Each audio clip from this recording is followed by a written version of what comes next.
Assalamualaikum warahmatullahi wabarakatuh. Selamat sore pemirsa dimanapun Anda berada.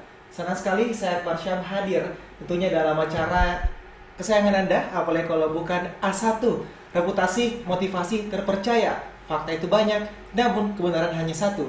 One for you.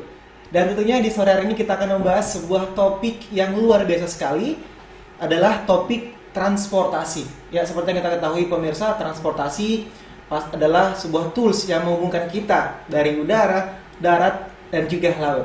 Dan untuk membahas hal itu kita sudah bersama dengan salah seorang pakar transportasi. Sudah hadir bersama saya. Selamat sore, Prof. Sore, Selamat assalamualaikum sore. warahmatullahi wabarakatuh. Waalaikumsalam warahmatullahi wabarakatuh.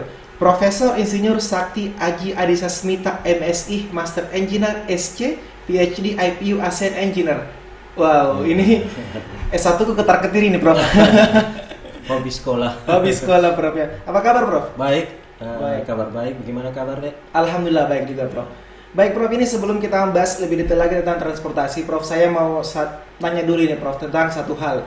Karena kan biasanya orang itu, Indonesia khususnya, stigmanya biasanya itu judge people by their cover, Prof. Biasanya menilai orang dari covernya. Contoh misalnya pemuka agama atau ustadz, oh kalau pemuka agama biasanya pakaiannya rapi-rapi, alim-alim, kayak pakai songkok segala macamnya, Prof. Begitupun kalau profesor biasanya perapi, pakai kacamata seperti itu, Prof. Ini saya lihat profesor ini, Prof Sakti ini kayak melawan stigma itu, Prof. Bagaimana ini, Prof? Jadi, don't judge people, don't judge somebody Iya. by his or her cover. Yes. Jadi, covernya mungkin awut-awutan, Iya. covernya mungkin biasa-biasa saja, tapi yang penting kan hatinya. Hatinya. Betul, betul. Ya, bicara tentang transportasi, Prof. Ini apakah memang sudah menjadi cita-cita sejak dulu ingin bergerak di bidang transportasi atau seperti apa, Prof? Jadi waktu tertarik dengan Iya. bidang transport itu diawali di saat S1 ya. Iya. Karena di sipil itu ada beberapa kompetensi ilmu, ada transportasi, ada geoteknik, ada struktur, ada manajemen, ada keairan. Nah, memang transportasi ini saya tertariknya di transportasi karena saya berpikir bahwa transportasi ini adalah bidang ilmu yang dinamis. Ada infrastrukturnya, ada sarananya, ada moda transportasinya, dan ada faktor manusianya. Jadi ada behavior. Jadi transportasi dinamis dan mengikuti perkembangan zaman. Jadi sejak S1 itu saya sudah berpikir, wah saya nanti mau spesialis di transportasi.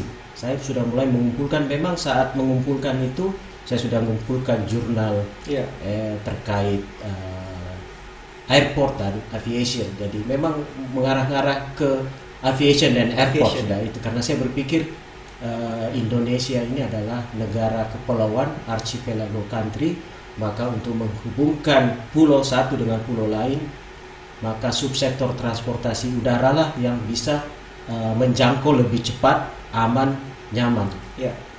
Tentu transportasi subsektor transportasi laut juga bisa menghubungkan pulau satu dengan pulau lain, tetapi dia lebih fokus ke transportasi barang atau kargo. Jadi untuk menghubungkan satu pulau dengan pulau lain yang dengan cepat melalui transportasi penumpang, passenger, juga terkait kargo yang punya nilai yang lebih, misalnya kargo terkait elektronik, terkait bahan makanan yang bisa ditransportasikan cepat, kalau tidak akan bisa basi, jadi dia bernilai tinggi. Jadi memang ke arah transportasi udara. Satu juga mungkin, Prof, kenapa udara? Karena di udara ada pramugarinya, Prof, ya. Itu. Jadi itu perbedaannya. Jadi kalaupun misalnya penerbangan itu ada cuaca, misalnya kan sekarang ini betul. Cuaca ekstrim. Untuk nyaman, penumpang nyaman, ya tentu harus berdoa kan supaya keselamatan. Tetapi kalau pramugarinya melayani dengan baik, kita jadi tenang juga, Prof. Ya. Oke, Prof, kita tarik lagi ke belakang gini, Prof. Dulu Prof Sakti cita-citanya mau jadi apa sih, Prof, waktu masih SD mungkin, SMP mungkin? Cita-cita memang waktu itu memang ada dua, mau jadi dosen karena ayah saya seorang guru besar juga dalam bidang ekonomi, dosen ekonomi, dan juga mau menjadi konsultan gitu kan. Jadi sebenarnya kan dosen ini adalah profesi yang santai gitu kan. Artinya dalam hal bukan santai dalam hal hanya santai kerjanya, tetapi bisa diatur waktunya gitu kan. Mengajar itu bisa fleksibel kan. Kalau kerja kantoran kan jam 7 pulang jam 5. Kalau dosen kan bisa diatur gitu kan. Kita masih bisa ngantar istri ke mall, ke pasar, antar anak ke sekolah. Jadi punya waktu yang bisa fleksibel. Apalagi misalnya anak-anak masih kecil, misalnya pas lagi demam, kita bisa mengantar ke dokter. Jadi ya itu bisa punya waktu luang di luar. Jadi bisa mengajar mahasiswa, mahasiswi, tapi bisa juga punya kesempatan berkiprah di dunia konsultansi. Emang dari dulu Prof hobi belajar, Prof ya? Hobi sekolah. Hobi sekolah ya. Karena saya ingat sekali pesan almarhum ayah saya mengatakan bahwa pendidikan itu adalah yang utama. Artinya pendidikan ini kan pendidikan formal, pendidikan agama, harus seimbang gitu kan. Sama seperti teori transportasi adalah supply dan demand itu harus seimbang. Infrastruktur, kemudian sarana prasarana harus seimbang. Begitu juga dalam pendidikan. Ilmu dunia dan ilmu akhirat harus seimbang. Apalagi kan memang ayat pertama turun ini Iqra, bacalah. Bismi rabbikal ladzi khalaq ya. Jadi bacalah gitu. Betul, Prof. Nah, kemudian siapa sih yang menjadi motivasi terbesar Prof hingga bisa menjadi seperti saat sekarang? Di dalam hidup saya ini ada dua orang yang sangat berperan. Almarhum ayah saya, Profesor Raharjo Adisasmita, dia memang merupakan penasehat teknis saya yang biasa memberikan masukan, yang biasa memberikan input-input, dan tidak kalah penting adalah inspirator saya itu adalah almarhumah ibu saya, Andi Hafsah Paki, itu yang selalu memberikan saran dengan kelembutannya gitu ya. Jadi pendekatan itu tidak harus keras, tetapi pendekatan kelembutan yang membuat saya tersentuh gitu. Jadi akhirnya saya dari dua inspirasi yang saya dapat dari almarhum ayah saya dan almarhumah ibu saya yang memberikan jalan yang sampai saat ini. Dan juga tentu inspirasi dari almarhum bapak mertua saya, Profesor Hasan Walinono, yang selalu memberikan saran bahwa belajarlah selama hayat di kandung badan. Jadi harus belajar. Tidak ada kata usia ya. Tidak ada kata terlambat gitu kan. Begitu juga dengan almarhumah ibu mertua saya Andi Nurhayati. Sama mungkin di pepatah Arab mengatakan Prof, utlu bil himah minal mahdi lalah. Ini Pak Ustadz ini. Itu pepatah Arab Prof kayak gitu ya. Jadi itu ilmu mulai dari ayunan sampai ke dalam. Betul. Jadi nggak ada berhentinya kita belajar Prof ya. Belajar. Itu tuntutlah duniamu seakan-akan engkau hidup selamanya. Betul. Dan tuntutlah akhiratmu seakan-akan engkau akan mati besok. Betul, luar biasa. Ini dapat pencerahan di sore ini. Sama-sama, saya dapat pencerahan.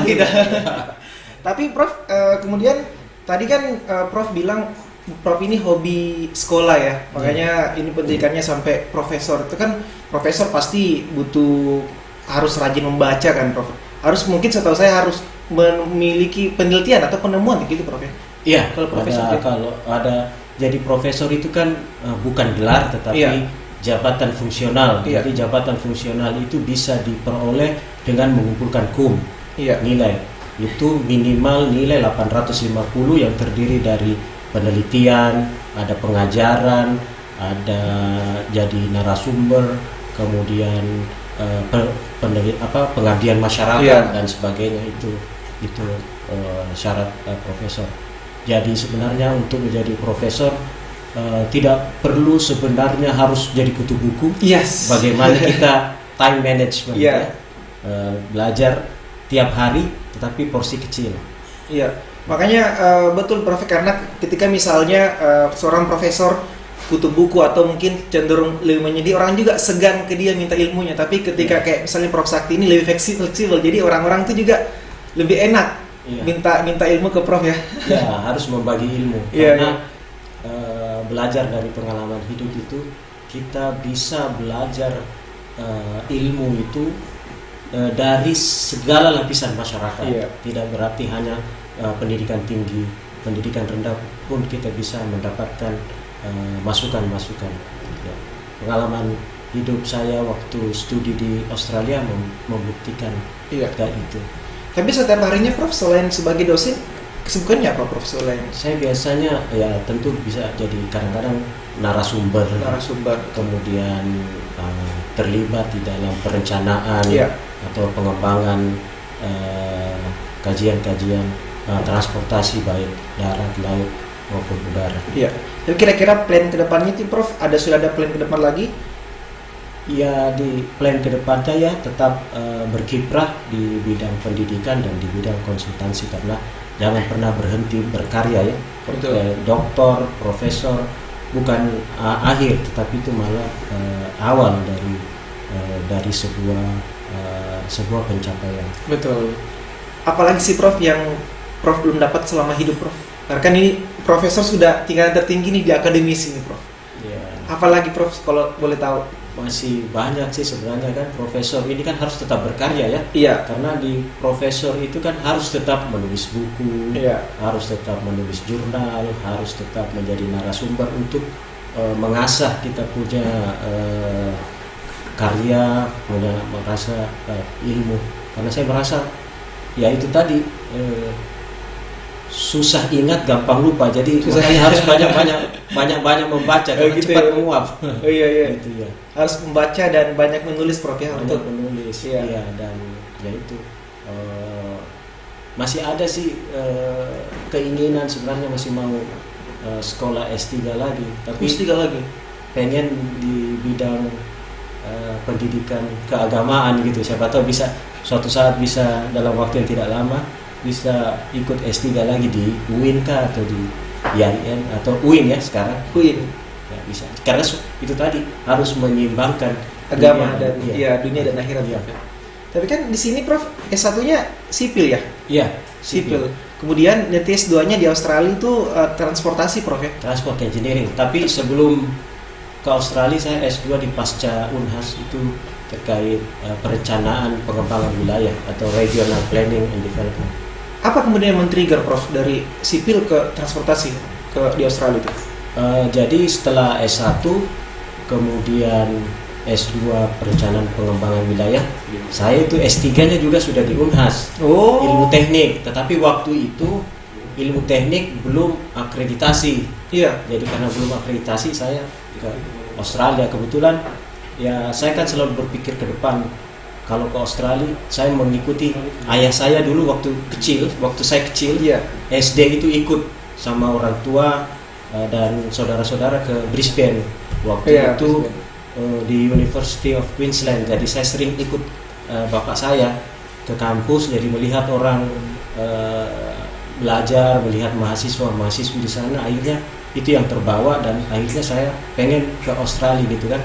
Jadi waktu itu saya cek di internet gitu, aviation and airport di Australia itu di universitas mana saja. Akhirnya saya kontak. Jadi pesan saya untuk teman-teman siswa-siswi SMA harus manfaatkan. Sekarang kan teknologi maju. Jadi kalau kita mau untuk lanjut pendidikan S1, S2 atau S3 itu terbuka sekali peluang. Kita harus memilih topik yang bernuansa ke depan. Jadi sekarang kan macam-macam bidang ilmu. Jadi kita bisa pilih yang mana dan pilih di universitas mana yang melihat dosen-dosen atau pakarnya itu di bidang apa yang kita Baik Prof. Ya kita tahan dulu Prof ya. Kita akan kembali saat lagi tentunya akan membahas tentang multimoda terintegrasi.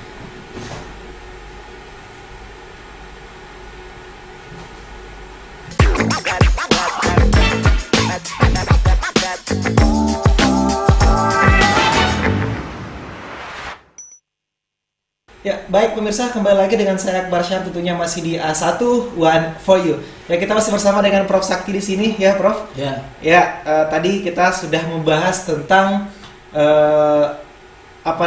pribadi Prof ya, dari kenapa kemudian memilih transportasi, kemudian perjalanan karirnya ya Prof ya. Nah sekarang nih Prof kita mau membahas tentang sarana dan infrastruktur transportasi multimoda terintegrasi, ya kan? Sederhananya mungkin ini integrasi dari udara, laut dan juga darat Prof ya. Apalagi memang dari Presiden Jokowi sejak 2014 dia kan concernnya ke transportasi Prof. Ada satu asumsi liar yang pernah saya baca, ini masih liar Prof ya. Saya mau validasi sama Prof di sini. Di Twitter tuh ada tweet yang mengatakan bahwasanya dampak negatif dari terhubungnya semua ini, integrasinya semua transportasi di Indonesia ini, nanti ketika ada perang itu akan kita lebih gampang diserang. Itu gimana itu Prof? Benar Prof? Itu kalau kita berpikiran negatif, tapi kita kan selalu harus positif, berpikiran yang positif. Justru terkoneksinya sistem transportasi baik subsektor darat, laut, kereta api, udara maupun transportasi pipa. Justru kalau kita berpikir positifnya, justru kita lebih siap.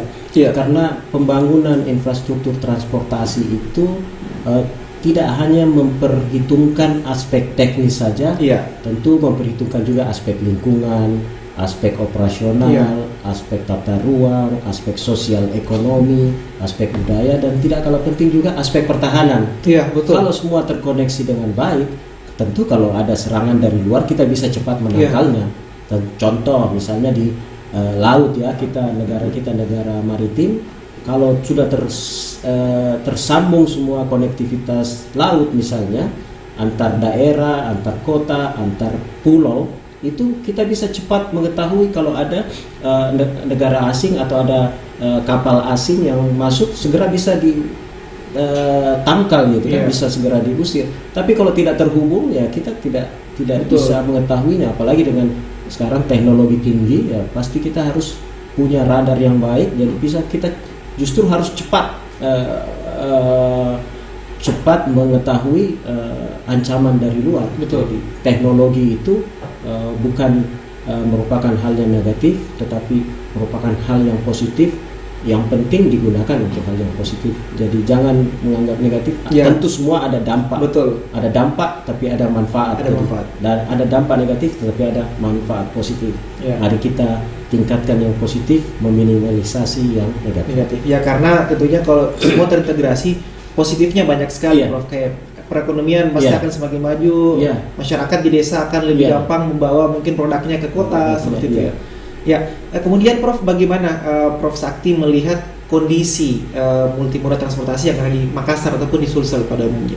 Kalau saya lihat sih apa yang telah dilakukan oleh Pemprov Sulsel, Pemkot Kota Metropolitan Makassar dan Pemkab di kabupaten sebenarnya sudah on the right track, sudah akan ada ke arah yang sudah dimulai, tetapi tentu perlu ditingkatkan. Misalnya infrastruktur bandar udara di Bandar Udara Internasional Sultan Hasanuddin itu sudah memulai dengan akan menerapkannya dengan konsep Airport City.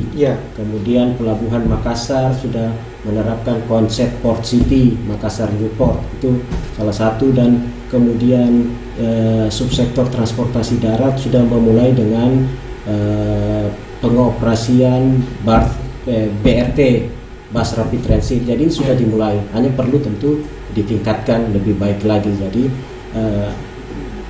udara, laut, darat itu perlu lebih diakses konektivitasnya dengan menggunakan transportasi massal terintegrasi antar moda dan multimoda. Baik Prof, ada saat ini isu yang berkembang juga Prof terkait dengan kita bicara darat dulu Prof ya.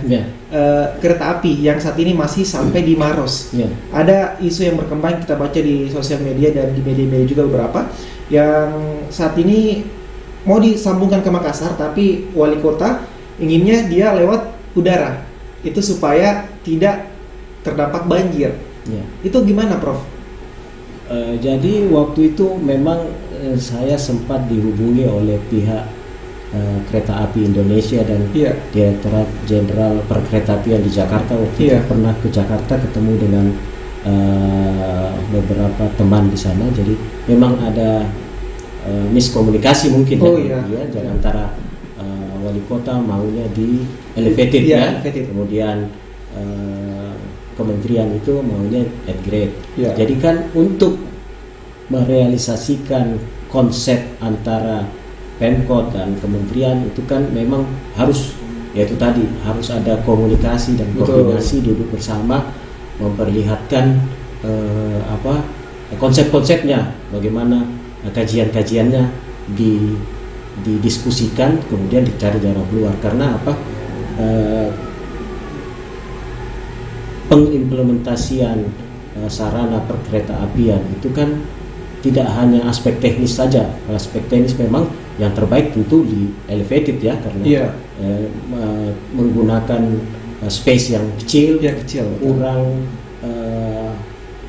pembebasan lahan tentunya ya. Iya. Tetapi kan ada juga aspek pendanaan, jadi itu harus diperhitungkan. Iya. Makanya secara teori transportasi kadang itu misalnya road network teori ada yang model grid, ada yang model spiral, ada yang model spiral, tapi bisa juga dijadikan ada model kombinasi, misalnya bertahap. Jadi perencanaan transportasi itu kan jangka pendek, menengah, jangka panjang, ada ultimate. Ya mungkin saja ultimate-nya nanti akan ada elevated di beberapa tempat, tetapi saat ini yang perlu dibangun adalah at grade dulu. Jadi ada pentahapan gitu kan. Jadi tidak langsung dibangun elevated semua, karena kan pasti dana yang dibutuhkan tentu akan lebih besar. Jadi yang penting dimulai dulu, mungkin ada kombinasi begitu antara at grade dan elevated. Makanya perlu diselesaikan di pertemuan gitu kan, saling melemparkan ide, Betul. saling berdebat kalau perlu. Iya, Jadi iya. berdebatnya itu secara akademik ya, Betul. secara data, Data. secara apalagi secara feasibility study, secara kelayakan gitu Kelayakan. kan, yang mana. Karena misalnya semua at grade semua paling bagus, tapi belum tentu bisa langsung dioperasionalkan. Betul. Sementara dana pemerintah itu kan ada batasnya, kalau tidak masuk sekian bulan ini itu dikembalikan dananya. Ya. Jadi perlu memang ada pentahapan, perlu ada strategi Iya. untuk pembangunan. Ya. Ya. Tapi Prof, memang kan akhir-akhir ini Makassar hujan deras terus ya. Nah, Baru beberapa jam, tapi Makassar sudah banjir juga. Itu apakah juga merupakan salah satu dampak dari moda transportasi ini, Prof? nah, itu perlu dilihat dulu apa penyebabnya. Karena dari beberapa pakar yang Iya.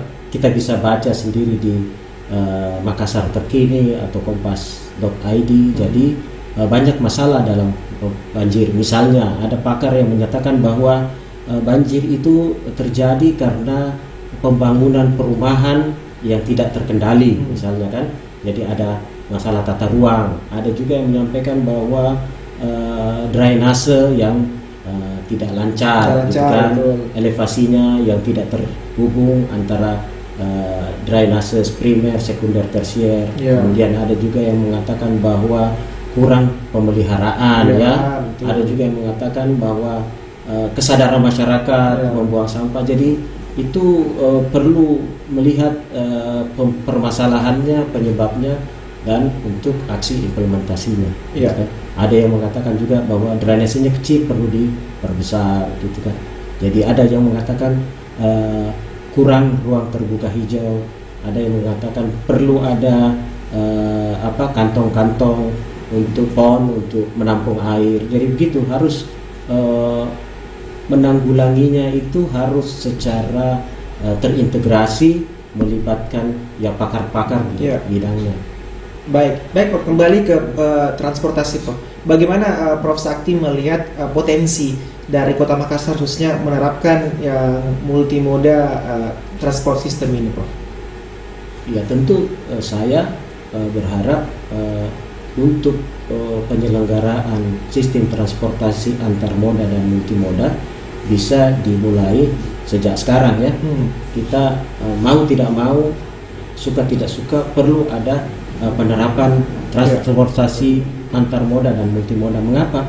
Karena perkembangan kota ini kan semakin besar, pertumbuhan penduduk semakin banyak, kemudian ada mulai dari kota kecil, kota menengah, kota metropolitan, megapolitan sampai megacity gitu kan. Pertumbuhannya kita harus melihat jauh ke depan.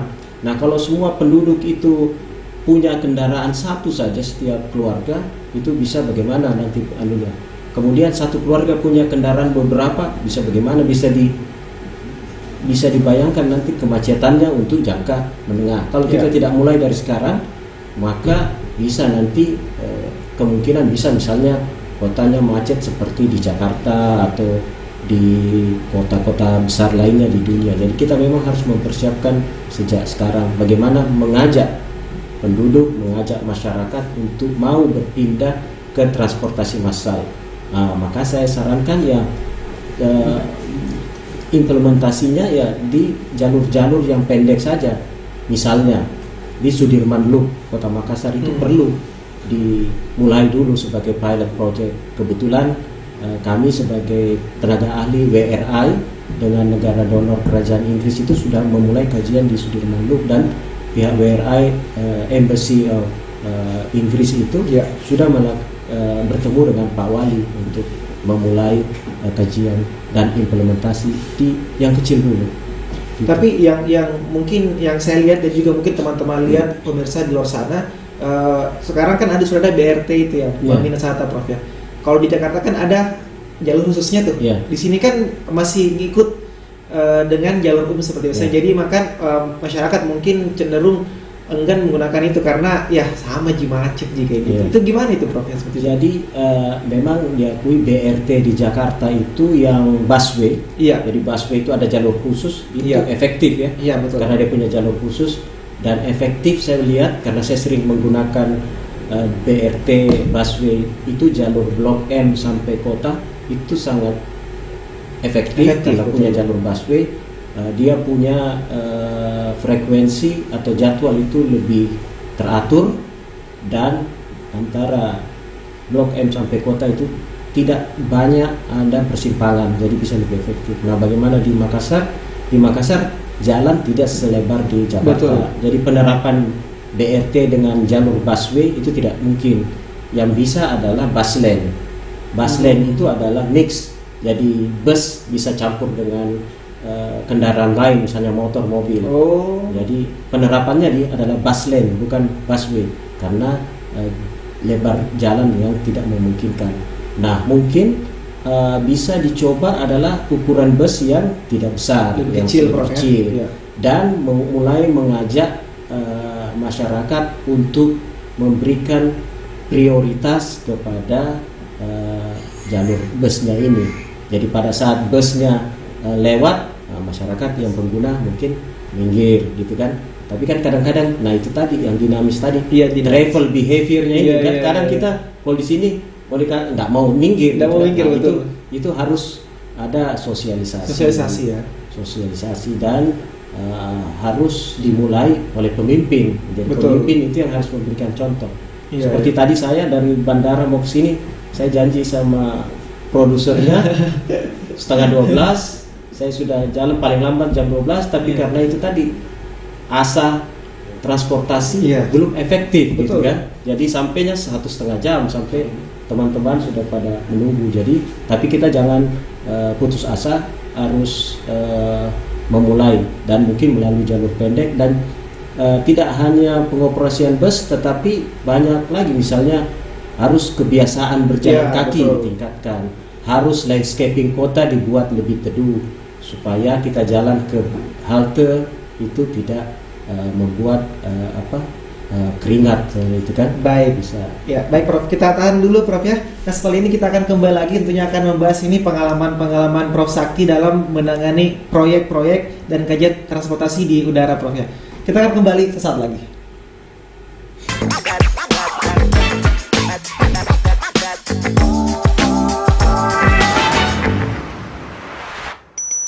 Masih bersama saya Akbar Syam di podcast A1 One for You, dan masih bersama Prof Sakti juga Prof. Masih semangat Prof ya? Semangat harus ya.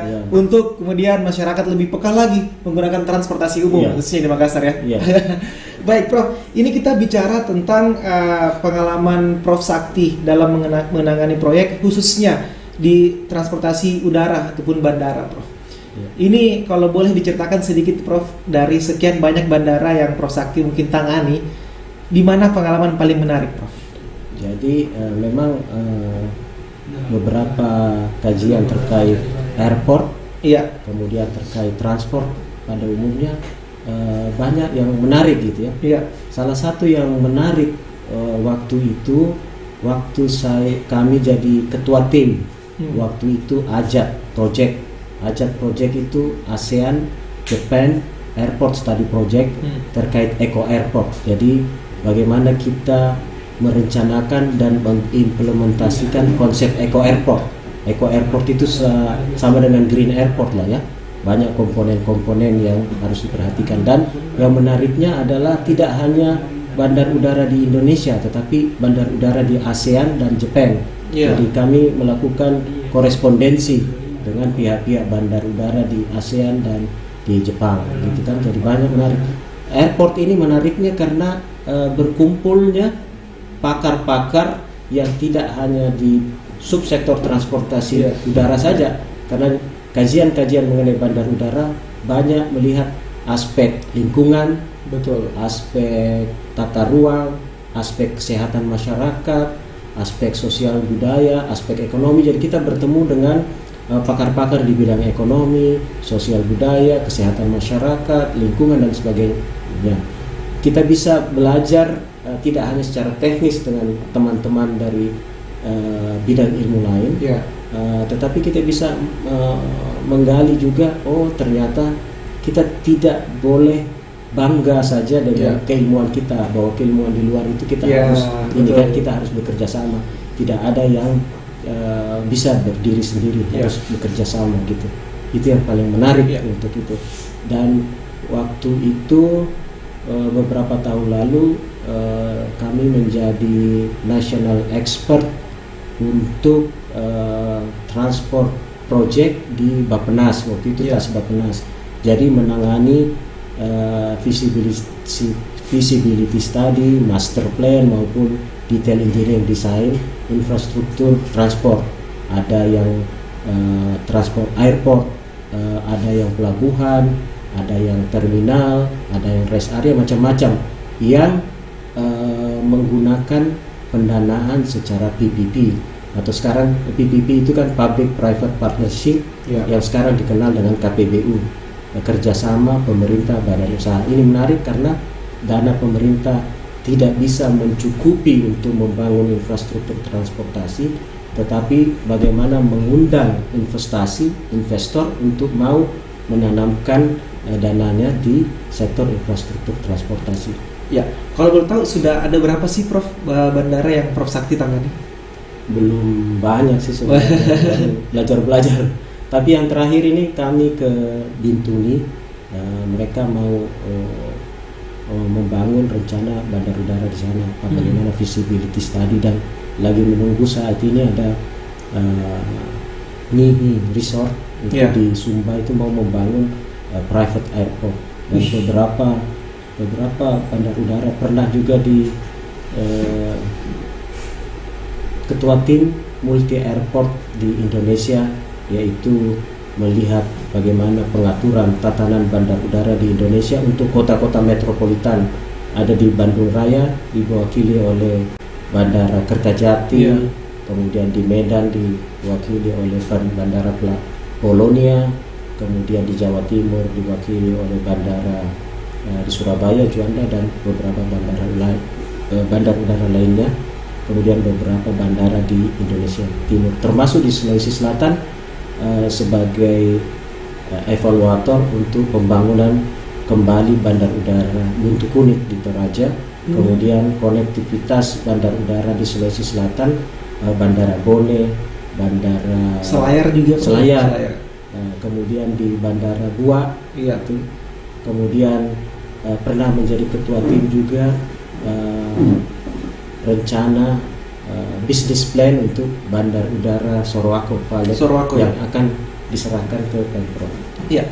Idealnya, Prof, dalam suatu provinsi khususnya di Sulsel ada berapa bandara sih idealnya, Prof? Nah, idealnya itu tidak bisa dikatakan bahwa sekian. Iya. Karena kita harus melakukan atau menerapkan tatanan bandar udara secara nasional atau dengan multi airport system. Jadi kita harus menata bandar udara ini, karena untuk bandar udara itu ada syarat-syaratnya gitu kan. Ada harus syaratnya antar bandar udara dengan bandar udara, berapa jaraknya, betul. jarak lurus. Itu berapa jaraknya itu, Prof? Kalau di Sulawesi Selatan saya agak lupa ingat, tapi kalau tidak salah persyaratan di Pulau Sulawesi itu 120 km jaraknya, jarak lurus ya. Jarak lurus. Nah sekarang kan ada beberapa, kan banyak sekarang bandar udara pemerintah kota atau pemerintah kabupaten bangun bandara kan? Iya. Nah, bangun bandara padahal ada syaratnya, jadi harus pada saat mengetuai ketua tim multi airport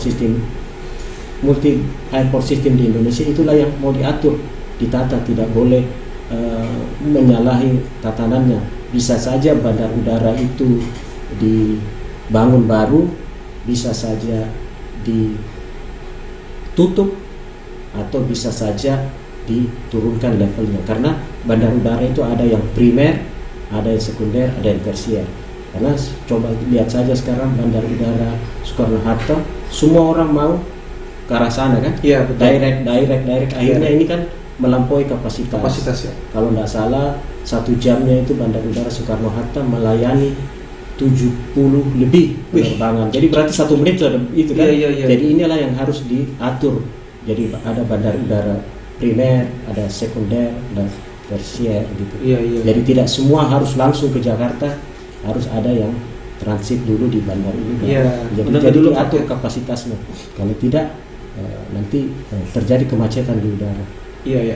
Tapi Prof, ini di luar ini ya Prof. Ini di Jakarta saya pernah baca juga dan lihat nantinya itu akan ada online transportation, Prof. Kayak misalnya karena kan mungkin sekarang ada ojek online, tapi nanti itu sekarang ada di udara, lewat udara.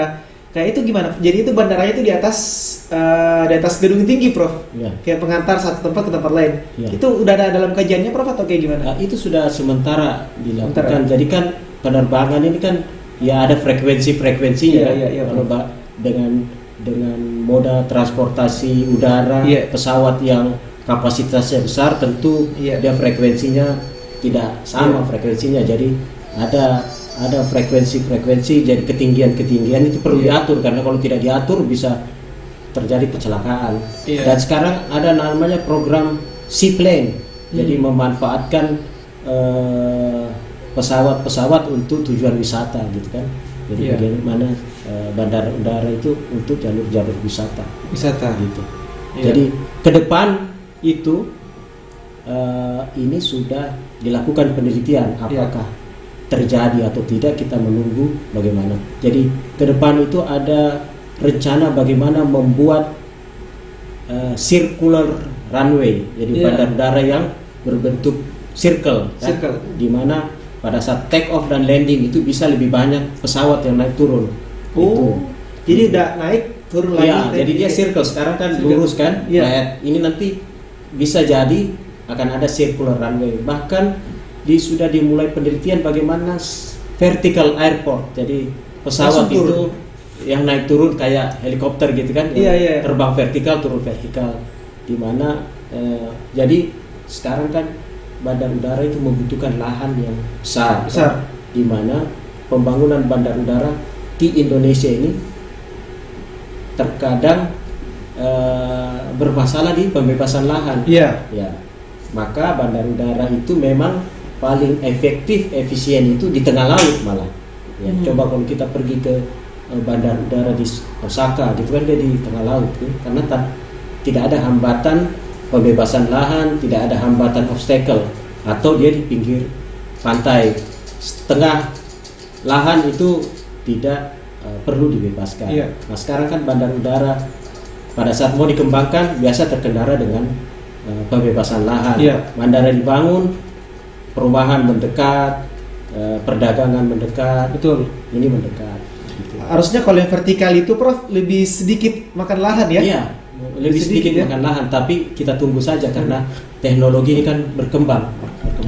Pesawat udara juga, pesawat itu kan juga berkembang. Jadi ada nanti pesawat yang low emission gitu kan, suaranya low pollution gitu. Jadi ya perkembangan teknologi bisa memang kadang setiap berapa tahun itu ada peningkatan. Tapi apakah udah ada estimasi waktu pelaksanaannya, Prof? Untuk dari referensi yang saya baca ya mungkin saja di 2040 atau 2050 bisa diimplementasi, tapi wallahu alam apakah bisa atau tidak ya kita tunggu gitu. Tapi memang harus berpikir jangka panjang betul. Teknologi berkembang terus. Iya, apalagi kan sekarang emang kalau bandar kalau mau landing khususnya harus jarak dulu kayak yang tergini, Prof ya. Iya. Karena di bandar udara itu kan harus memperhatikan KKOP, kawasan keselamatan operasi penerbangan. Iya. Karena kan pada saat mau melakukan approach untuk mendarat kan dia harus berputar dulu kan baru landing.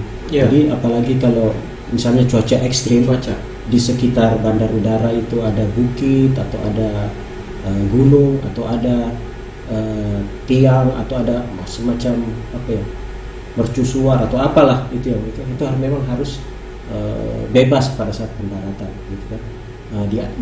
Di atas harus memperhatikan kawasan keselamatan operasi penerbangan, di bawah juga harus memperhatikan BKK, batasan kawasan kebisingan. Jadi ada zona 1 apa saja yang boleh dibangun, zona 2 apa saja yang boleh dibangun, zona 3 apa saja yang boleh dibangun. Tetapi ke depan ini kan mengimplementasi konsep airport city, di mana bandar udara itu dikelilingi oleh commercial facilities, ada perdagangan, ada perindustrian, ada kawasan rekreasi, ada kawasan wisata, kawasan lainnya. Itu supaya kompak, jadi bandar udara merupakan kota mandiri gitu, tetapi harus diatur itu tadi KKOP dan batasan kawasan kebisingannya. Malah ada konsep aerotropolis airport, bagaimana kawasan di sekitar bandar udara itu menjadi kota dengan luasan 20 sampai 30 km keluar. Jadi memang betul-betul komersial fasilitiesnya ini berfungsi sebagai mengatraktif ekonomi gitu. Jadi bagaimana memanfaatkan komersial facilities yang menjadi masukan atau revenue untuk pemerintah, karena bandar udara di luar itu memanfaatkan 65% di sisi darat, 35% di sisi udara. Kalau kita di Indonesia kan masih mengoptimalkan revenue dari sisi darat, 65% sisi darat 35%. Nah itu yang harusnya mulai diseimbangkan. Betul sih, Prof. Kalaupun misalnya mau mengimplementasikan yang tadi bandara jadi berdekatan dengan fasilitas publik seperti perdagangan atau apa, harus memperhatikan kebisingannya, Prof ya. Ada satu, saya pernah ke bandara ini Hussein Sastra-Negara yang di Bandung itu ya, di AU kompleks AU. Dia tuh ada kafe di sekitar landingnya itu, jadi kita tuh bisa ngelihat kapan pesawat landing, tapi memang bising sekali tuh, Prof. Bising, besar sekali. Maka ke depan itu kan memang pesawat yang low vehicle pollution, low emission pollution, dan itu bising sampai suaranya itu tidak boleh kata tidak terdengar, itu pasti akan arah situ. Dan selain kebisingan di bandar udara itu berpengaruh itu getaran. Jadi rumah-rumah itu yang ada yang atapnya getaran itu. Jadi sebenarnya bandar udara menariknya ini membuat bandar udara itu menjadi tempat wisata. Mengajak orang bukan yang mau pergi saja, bagaimana berwisata di bandar udara. Menjadi tempat tujuan. Situlah fasilitas komersial, kuliner, hotel, segala macam. Jadi mengurangi juga kemacetan di darat. Jadi orang yang mau bisnis tidak perlu lagi masuk kota. Dia ketemu temannya, rekan bisnisnya, atau ketemu langsung di situ ketemu situ saja. Jadi menarik itu. Airport city.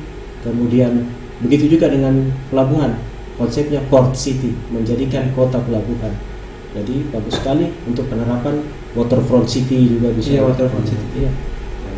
Baik, kita tahan dulu, Prof. Kita akan kembali lagi, tentunya akan membahas tentang jurnal dan juga buku-buku apa saja yang mungkin Prof Sakti sudah buat ya. Dan pemirsa, kita akan kembali sesaat lagi.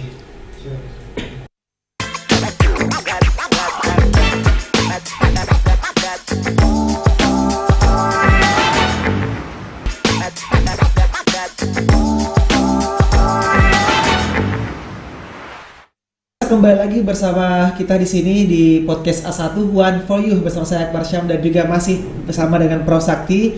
Prof, tadi kita sudah berbicara banyak ini Prof tentang transportasi yang mengintegrasikan ya, baik itu udara, laut dan darat, khususnya di udara Prof, karena ada pramugarinya. Oke, Prof. Nah sekarang saya mau bertanya ini terkait dengan jurnal dan buku tak Prof yang mungkin ya atau karya tulis ilmiah yang sudah Prof buat.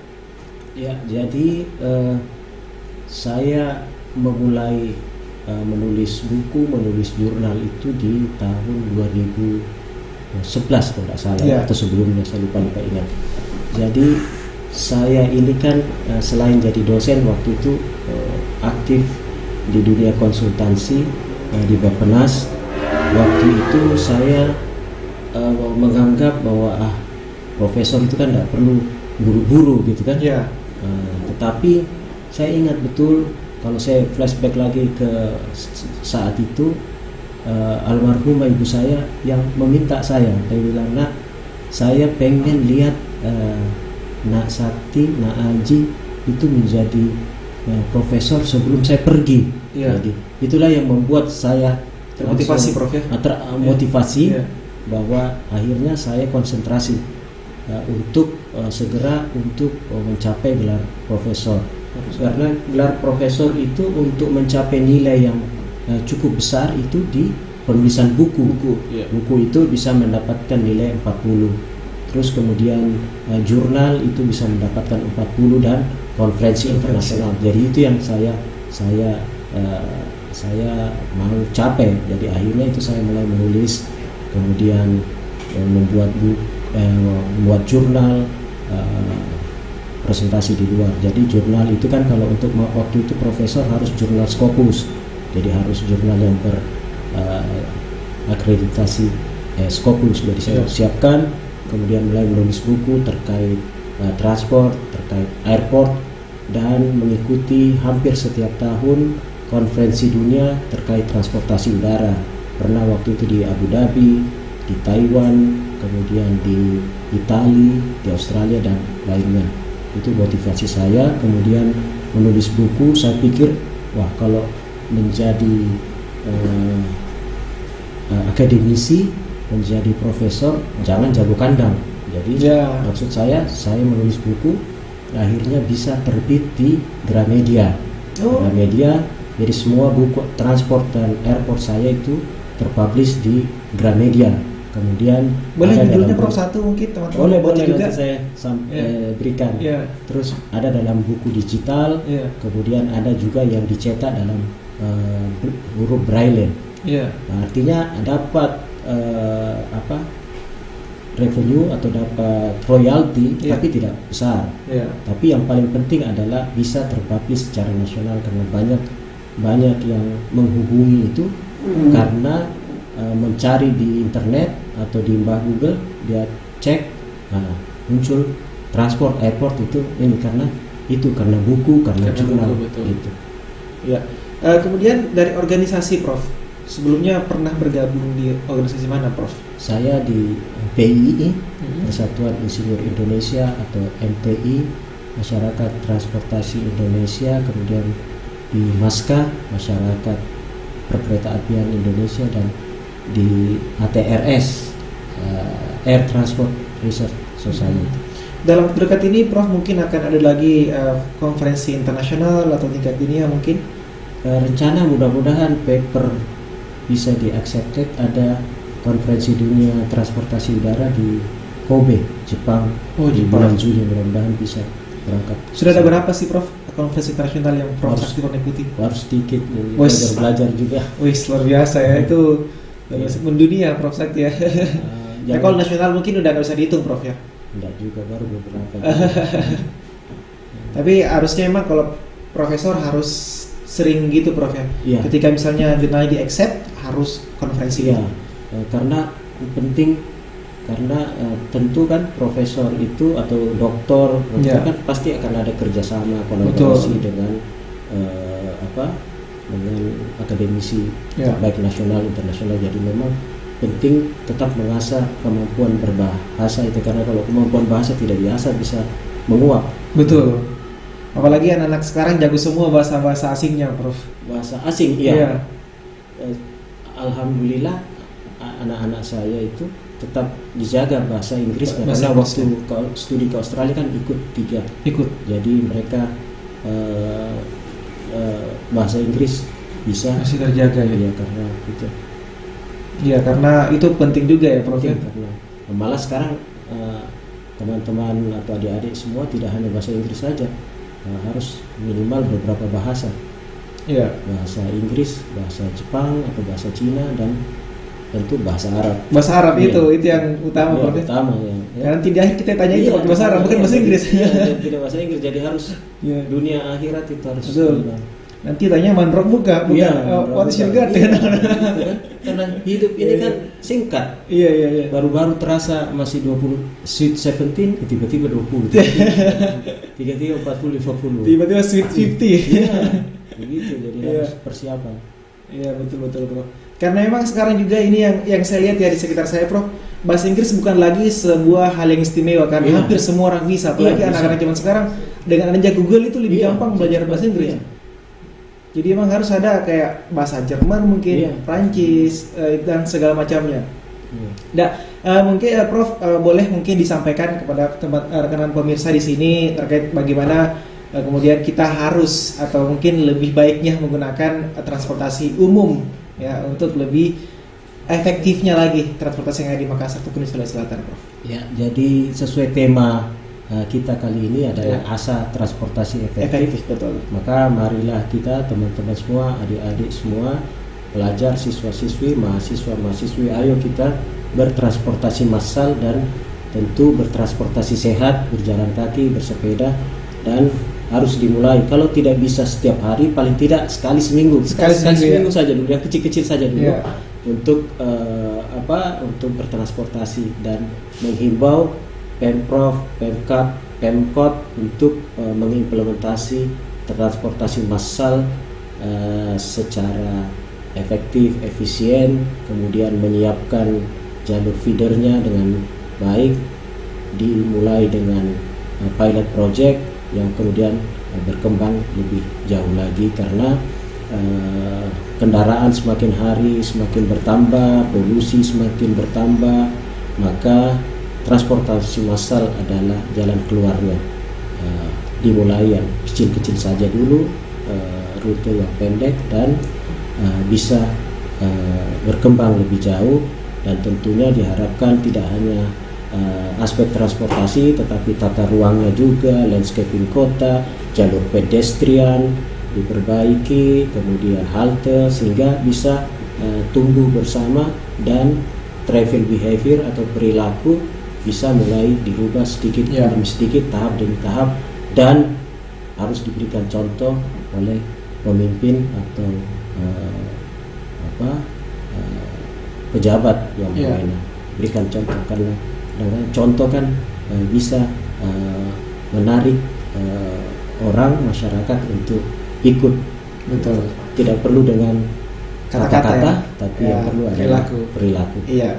Tidak perlu pendekatan yang keras, tapi mari dengan pendekatan kelembutan. Luar biasa. Satu terakhir, Prof, ini mungkin boleh sampaikan pesan-pesannya untuk anak-anak muda di luar sana, rekan-rekan pemirsa yang menonton acara kita ini. Apa yang kemudian dapat kita lakukan sebagai anak muda untuk setidaknya bisa mengikuti jejak Prof Sakti ini? Bisa luar biasa sekali ini. Bisa hobi sekolah lah paling. Hobi sekolah. Jadi teman-teman, adik-adik semua, mahasiswa, mahasiswi, siswa-siswi, itu mari kita menyiapkan perjalanan hidup kita mulai dari sekarang. Bagaimana pencapaian jangka pendek, jangka menengah, jangka panjang, karena hidup ini begitu singkat. Kita harus merencanakan hidup kita, pendidikan kita, baik pendidikan formal maupun pendidikan agama, sehingga kita bisa menjadi manusia yang berhasil dan bermanfaat. Karena kan ada pepatah, ada yang mengatakan bahwa sebaik-baik manusia yang adalah bisa manusia bermanfaat ya. Khairun nas anfa'uhum Ya, linnas, Prof. mantap. Itu bahasa Ustaz. Arab. Itu versi bahasa Arabnya, Ya, Prof. saya bahasa Indonesianya. Bahasa Indonesianya. Ya, ya. Oke. Saya ucapkan juga terima kasih Ya. adik saya Ya. bisa. Justru saya juga terinspirasi Oh, masih tidak, muda, Bro. masih muda punya ini wawasan. Karena Iya, kan iya. wawasan ini harus dibangun sejak dini, Iya. jangan sampai telat gitu ya. Betul. Ini saya juga terima kasih banyak ini kita semua terima kasih telah hadir Prof. Sakti ini luar biasa sekali ya. Semoga kedepannya tentunya transportasi yang ada di Sulsel khususnya bisa lebih efektif dan juga tentunya masyarakat kita di Makassar dan Sulsel bisa lebih cenderung lagi atau lebih ingin menggunakan transportasi umum. Terima kasih sekali Ya. lagi Prof. Sakti. Ya, sama-sama. Semoga sukses dan semoga selalu bisa memberikan manfaat Ya. kepada orang banyak ya. Iya. Terima kasih, Prof. Ya. Ya. Terima kasih juga. Ya, dan tentunya pemirsa, itu tadi wawancara singkat kami ataupun waktu kami bersama dengan Prof. Sakti membahas tentang transportasi. Semoga apa yang menjadi pembahasan kita khususnya di bidang transportasi nantinya bisa bermanfaat untuk kita semua. Ya, akhir kata saya Akbar Syam pamit undur diri dari A1. Reputasi, motivasi terpercaya, kebenaran itu banyak dan fakta hanya satu. One for you. Wassalamualaikum warahmatullahi wabarakatuh.